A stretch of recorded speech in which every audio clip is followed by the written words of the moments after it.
WhatsApp status වලට ආපු සුපිරි ට්‍රික් එකක් තමයි අද වීඩියෝෙන් කියලා දෙන්නේ. දැන් අපි වීඩියෝ එකේ මේ ට්‍රික් එක මොකක්ද කියලා බලමු. එහෙනම් අපි යන් අද වීඩියෝ එකට. හරි මම WhatsApp එක ඕපන් කරගෙන ස්ටේටස් එකක් ගිහින් ස්ටේටස් කියන එක දීලා මම ෆොටෝ එක මුලින්ම සෙට් කරන. ඊළඟ මෙතන ඉමෝජි වලට යන්න ඕන ඔයා ඉස්සෙල්ලාම මෙතන දැන් ඉමෝජි එකේ මේ රියැක්ටින් කියන එක දෙක පාට ටච් කරන්න. රියැක්ටින් ඊට පස්සේ මේක එනවා මේ ඩන් කියන එක දීලා මේක මෙහෙම එහා මෙහා කරලා ඔයාලට කැමති තැනකට මේක දාගන්න පුළුවන්. මේක මැදින්ම දාගන්නවා.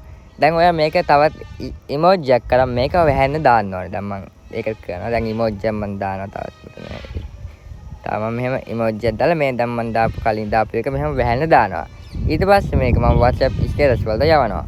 හරි දැන් මගේ අනිත් ෆෝන් එකේ මම ඒ දාපු WhatsApp ස්ටේටස් එමෝජි ඕපන් කරලා තියලා මම හිනා මුනද දැන් ඔයා මේ ඉමෝජි එක දෙක පාට ටච් කරාම මේ මම අර වහලා දාපු එක මේ විදිහට WhatsApp එක පුරා යනවා මේ ඔයාලට කරනවා. ඒක තමයි මම අරද කියලා දුන්න ට්‍රික් එක. අලගෙන වීඩියෝත් හදන්න තම වීඩියෝ ලයික් එකක් කමෙන්ට් එකක් දානවා. TikTok page Facebook page එක ෆලෝ කරන්න. ඊට මේක වීඩියෝ එකකින් හම්බෙමු මගේ ජය වේවා.